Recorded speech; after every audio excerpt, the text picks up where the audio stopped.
Welcome to Pindar Poetry. We hope you learned something new. You start by confirming prerequisites and then jump into project creation. Open VS Code and sign into Azure. Once signed in, create a new Azure Functions project, pick your language and runtime, Node or .NET, and select the trigger type you need, such as HTTP or timer. Make sure you specify a storage account when prompted, because Functions uses it for state. After that, scaffold a new function and run it locally to verify your initial setup works before moving on. You now develop and iterate locally, open the folder and start the debugger. Once running, set breakpoints and inspect variables to confirm logic and bindings behave as expected. Make sure local. Settings.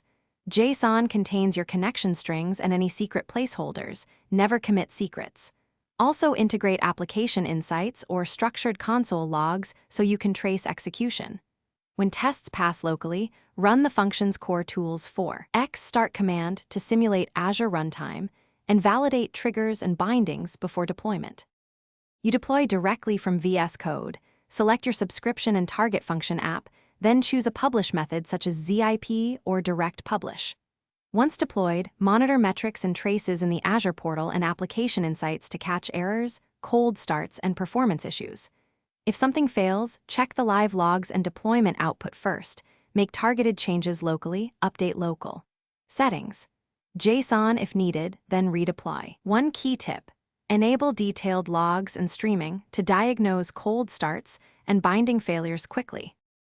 Thanks for watching. Consider subscribing if we helped you.